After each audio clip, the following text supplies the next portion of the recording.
Hi, I'm Allison, and this is my life-changing discovery for myself, at least, and I hope it helps you too, to get rid of leg twitching, restless leg syndrome that can be so problematic when it comes to trying to sleep.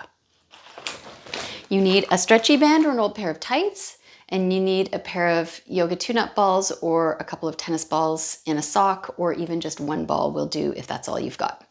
And we're going to start with the stretchy band around your right foot. If you don't love sitting on the floor, you could do this sitting on a chair or on a cushion or a bolster or a stack of towels or something that just brings, or a footstool that brings you a little bit higher off the floor. And you're going to start by pointing and flexing your foot, moving at your ankle and really focusing on connecting the work from the ball of your foot all the way up to your calf muscles. And we're going to do 8 of each of these motions. And then you're going to keep your heel on the ground and arc your foot from side to side. So you go to the right and to the left. 4, 5, 6, 7, 8. And then we go for circles. And you're trying to keep your heel on the floor, keep your knee on the floor. Ideally, you're keeping your leg pretty still. So it's not your whole leg turning side to side. The movement is through your foot and your ankle. Couple more. And then we change directions. And we go 8, 7. And really try and sculpt the biggest, roundest circle that you can so that you're working through your whole foot and your whole ankle. Last one. And then we change over and we do the same set on the other side. Nice stretchy band. Do whatever you like with the other leg. Again, whatever height you need to be at for your back and your hips to feel good. And you press straight forward and straight back.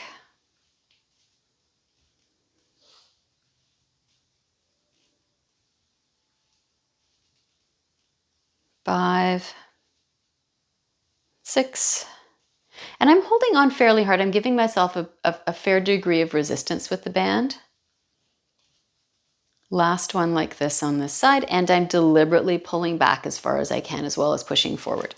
And then you're keeping that pull back, keeping your heel on the floor and arcing like a rainbow from side to side. Trying to get to a place where you can actually see my foot moving.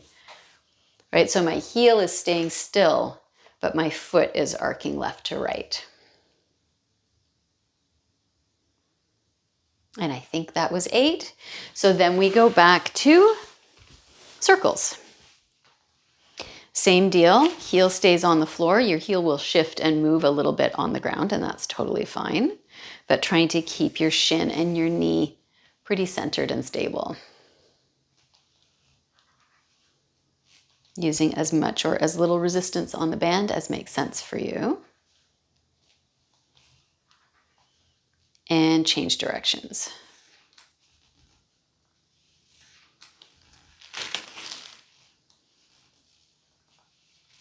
I don't know why this works, but for me at least, it really does. Come on back into center, lose the band for a moment, and grab the yoga tune-up balls. So if you're using yoga tune-up balls, they're in their tote bag. If you're using tennis balls, pop them into a sock, 2 tennis balls in a sock, and then just tie the sock in a little knot so the tune-up balls stay where they are. If that's the strategy that you're using, you're going to slide them under the back of your lower calf and roll back and forth. If this does not work for your wrists and it doesn't feel good in your back, then you can just keep your butt down on the floor and just move around. If that doesn't work for you, because sitting on the floor in that position isn't great, then use your hands to just get a little roll. If that's the case for you, it might be better to do just one ball at a time. Shift over and do the same thing on the other side, and I'll show you what you're going to do if you only have one ball. In that case, instead of going up and down, because you can kind of keep the two balls traveling on either side of your calf, then you go side to side, right? And you're just rolling back and forth across the back of your lower calf, because we're going to get to your upper calf in a minute. And you're doing, same thing, kind of 8 to 10 rolls up and down or side to side on each leg. And then you go back to the first leg. Now we go into your upper calf. And you just move yourself around. So again, if you've got one ball, you're going side to side. Your whole leg is going to be rolling in and out and traveling side to side. And you find a few different positions. You can do a couple more of those on that leg. And then change over, go to the other leg. So I'll show you the 2-ball version. So here you would have the balls, one on either side of the back of your calf. Again, you're going to come up on your hands, bring your butt off the floor, and roll up and down. But for you, you'll do, 2 or 3 rolls up and down in one spot, and then do 2 or 3 rolls up and down, turn your leg in, and then turn your leg out. You'll usually find there are slightly different sensations and tension points depending on where you are on the back of your calf. Then we're going to go to the backs of your hamstrings. So same thing, you can have both balls working up and down the length of your legs, and you'll turn in and out a few different positions. This is one option. And you want to travel the whole distance, so you might end up moving yourself along the floor a little bit. You want to really get right up from the back of your knee all the way to the bottoms of your hips. Couple more of those. Or you can have the balls running along the length of your leg and turn in and out. So you could do this if you only have one ball, and you could do this with both. You can also use a larger ball for this one if you have a collection. I have every single Yoga Tune-Up product known to humankind. So if you have the alpha ball, which is the one that's about this big and big and dense, you can use that one. That works really well for this kind of slightly larger body part. But I'm trying to keep it simple for people who don't have a huge collection. All right, so that would be your hamstrings. Now we go into your glutes. So your glutes run on a bit of a diagonal from the crest of your pelvis down towards the back of your leg. We want to go across that line. So you're going on a little bit of a diagonal from the outside of your hip towards the center of your sacrum, your tailbone. This should feel good. So if you have really sensitive glutes, if you're stiff across the backs of your hips, if this is uncomfortable for you, then you're going to take more weight into your hands and feet in order to have less weight on your glutes. If you can't take weight on your pelvis, or this is still nasty uncomfortable, you're going to lose my head for a second.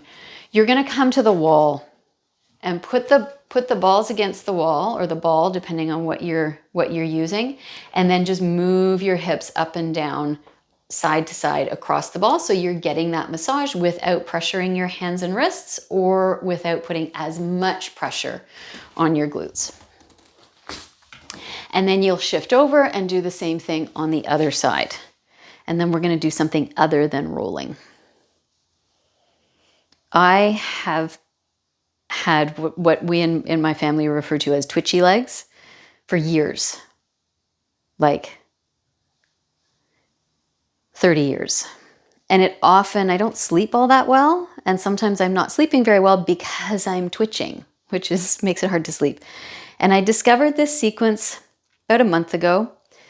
And seriously, when I do this, it takes me about half an hour. I do it in the half hour before I go to bed, just while I'm, hanging out with my partner, watching TV or listening to a podcast or reading my book. I have a Kobo, and I will do this while I read. And when I do this, I don't twitch. Even if I'm not sleeping, I'm not lying in bed, not sleeping while I twitch. I'm just relaxed in bed. For me, this sequence is magic. I would love it if you let me know if this works for you. All right, so now we're gonna go down onto your back. You are welcome to support your head. And of course, if you have osteoporosis, you're coming down mindfully about your spine. We're gonna go right leg into the stretchy band. You could also use a yoga strap for all of this, honestly. You could use a yoga strap around your foot for the ankle part. And then slowly slide your leg up and down. We're looking to keep your pelvis nice and heavy on the floor so you're not rounding your back down onto the ground. So I have lots of mobility. This might look more like this for you. We're looking for, kind of a satisfying but not overly intense amount of stretch in the back of your leg, like maybe a 5 or a 6 out of 10. And you come up and down. And again, we're going to do 8. It's the magic number for this sequence. And then from there, you're going to make a circle. You're using the strap and the band, whatever you're using, yoga strap or stretchy band, to create quite a lot of support for your leg. If you have super tight hamstrings and this just feels nasty and it's all turning into like unhappy hip flexory stuff right before you go to bed, which is very not helpful, then you fully bend your knee and wrap the band around your knee, and you'll just make a smaller circle because of course your foot's going to hit the ground sooner. But we're looking for a nice sense of smooth, supported, almost like your leg bone is massaging the inside of your hip socket. Change directions.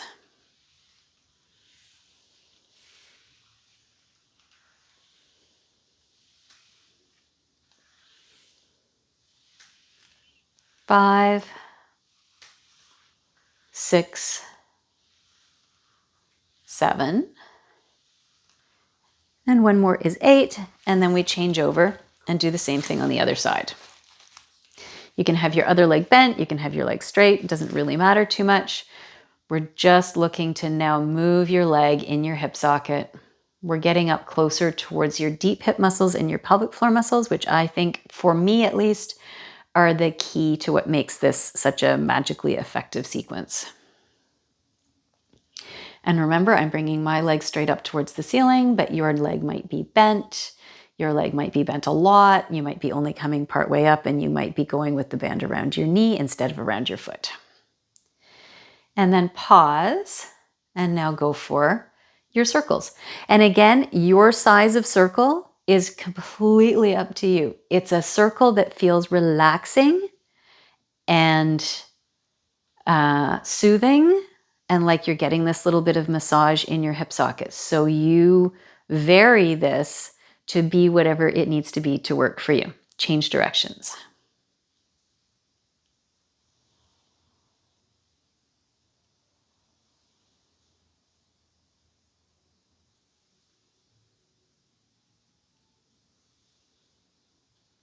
Three more.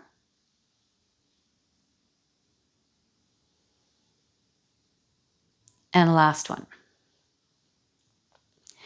Come on back into center. And now we're going back to the yoga tune-up balls or whatever ball you have.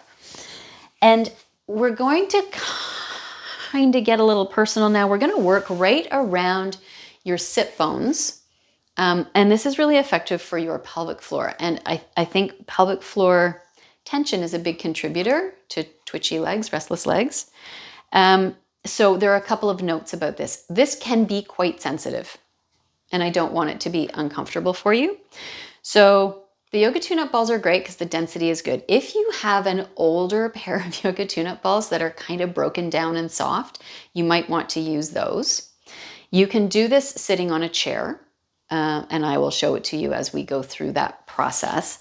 And also, you might want to do it on a softer surface. So you grab a pillow or a bolster or a stack of towels or cushions, something that's going to give you a softer surface if you start the process and find your eyeballs are popping out. So we're going to get you started, and then I will show you an alternative on the chair. So either on your soft surface or on the floor.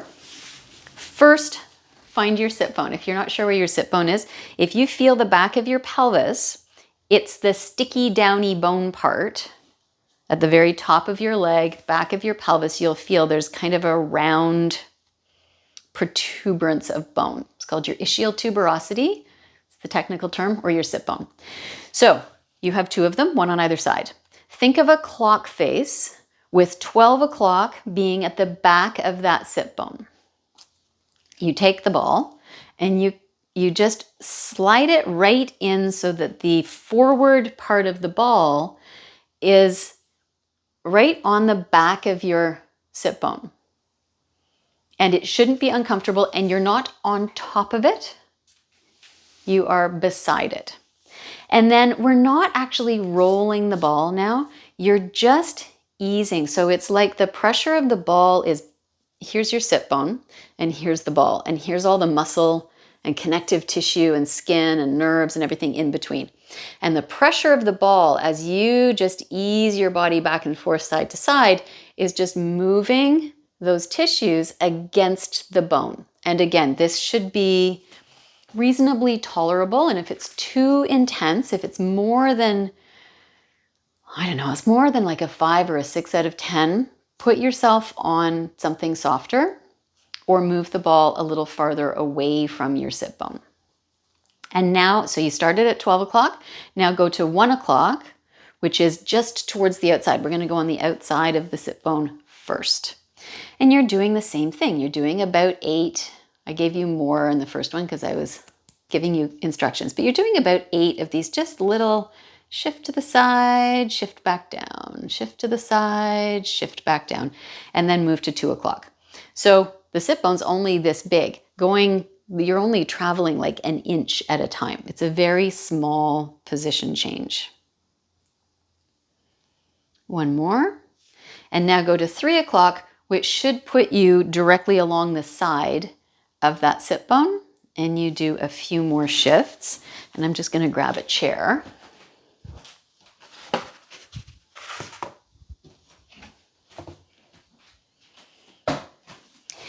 If doing that on the floor is not working for you because of whatever reason, you absolutely can do this sitting on a chair. It just doesn't change it at all, but I wanted you to see it because sometimes it's hard to picture what's happening. And this is equally effective. There's no better or worse about this.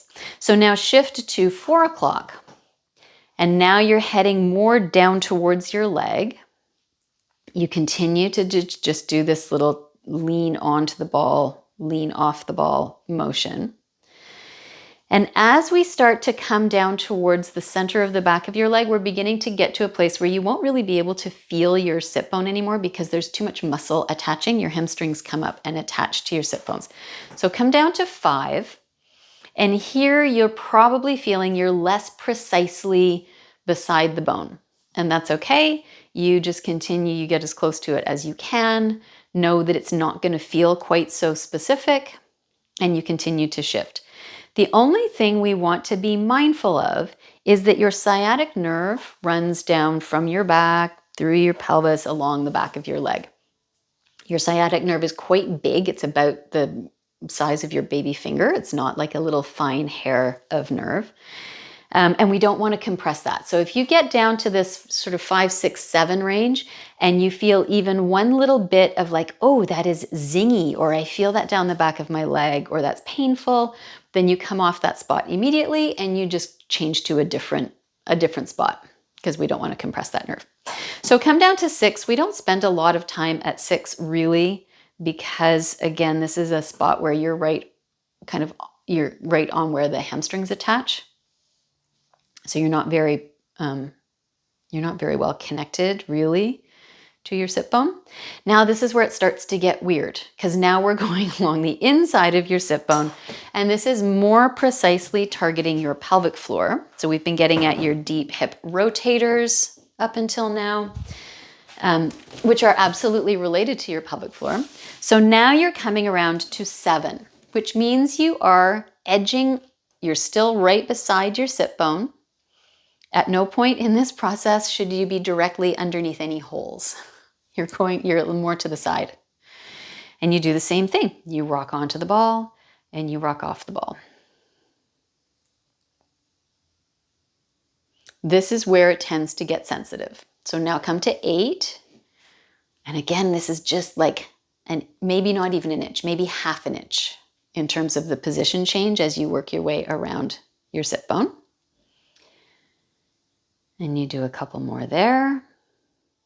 And now you go to 9. So this should bring you pretty much directly along the inside of your sit bone. Again, if this is really sensitive, then you lean off the ball more, right? You don't put as much pressure onto the ball. You go onto a soft surface, right? You might be happy on the floor for the outside of this process and not the inside of the sit bone. And then go to 10. And ideally, if you were to do this every day for, a couple of weeks, this process would get easier, less sensitive, more responsive. I've noticed things like I have very limited ankle mobility. My ankle mobility is getting better and smoother because of this relationship between moving my feet, my calves, my hamstrings, and my hips. Come to 11. So now you're almost back at your starting point. My squats are easier, right? And it's doing this consistently every single night. And I'm super motivated to do it because it's helping me sleep and it's helping me be less frustrated and agitated about having twitchy legs. But because everything is connected, I'm having a whole bunch of other benefits as well. And I would love to, again, hear about that in the comments if you try this for a couple of weeks and see how it goes. All right, so that should take you all the way back to 12. If you're not all the way back to 12, do one more shift. If you're already at 12, then you can just take a little pause. And then take the ball out and just sit on the floor or on the chair or on the bolster or stack of cushions or whatever you've got, and see if you feel a difference. You've done your whole entire foot, calf, hamstring, hip combo. You've done that on both sides. So theoretically, that's pretty level. But this can be such a game changer that having done this only on one side, you might feel like you're really tipped and deeper into the floor on the side that you've done. If you're using yoga tune-up balls, I would suggest you swap out and use the other ball so you're breaking them down evenly in their pairs.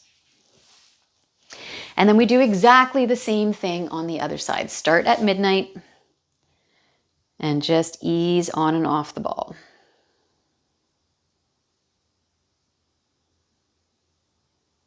And of course, if you're not using a yoga tune-up ball, you're using a tennis ball or a dollar store ball, you gauge where that ball is going to sit best relative to your sit bone so that it feels like this is a good thing.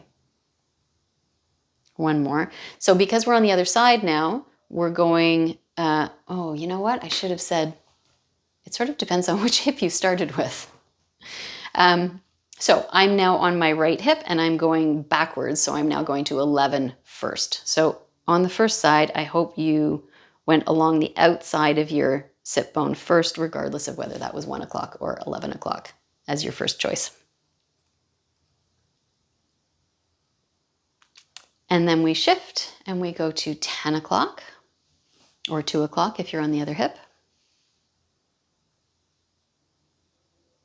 This often feels quite different from one side to the other.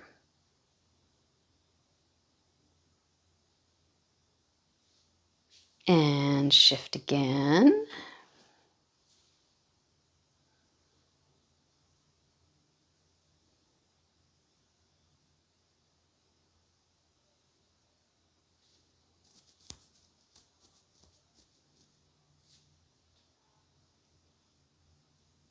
All right, so now we've just done kind of the direct outside, 9 o'clock or 3 o'clock.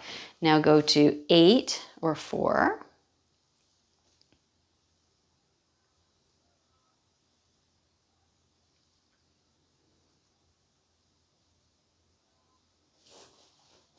And it's not uncommon to have to keep repositioning the ball a little as you do this. If you're kind of sliding off it, that's totally okay.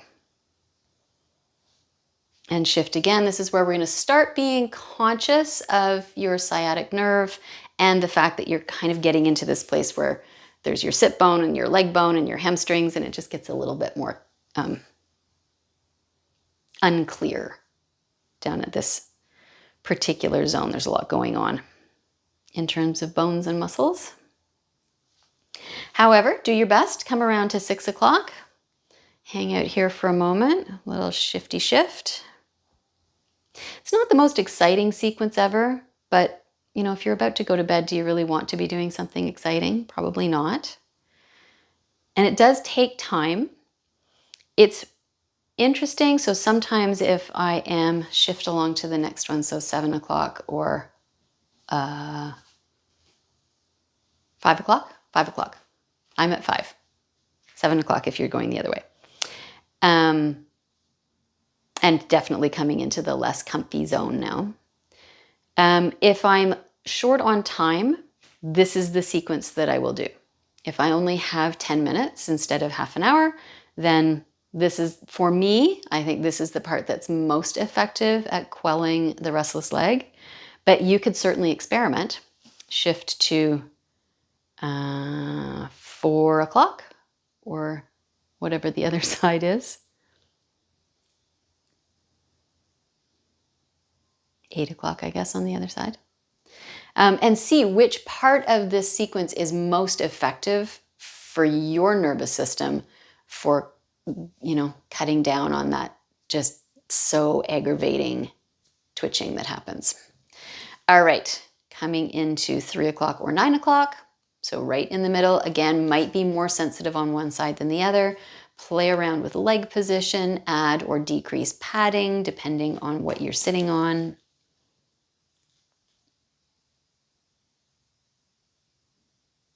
And then shift again, 2 o'clock or 10 o'clock. We're almost done. This is the last part of the sequence. And shift again. So now you would be at 1 o'clock or 11 o'clock, depending on which direction you're going in. So theoretically, it should feel like, oh, well, when I'm done this spot, I'm back at midnight. But we'll give one more option in case you have been moving in a slightly different division of space. So one more shift if you feel like you've got a little extra space to play with. Or just hang out back at midnight again if you want to do that. This sequence is also amazing as a prep for squats.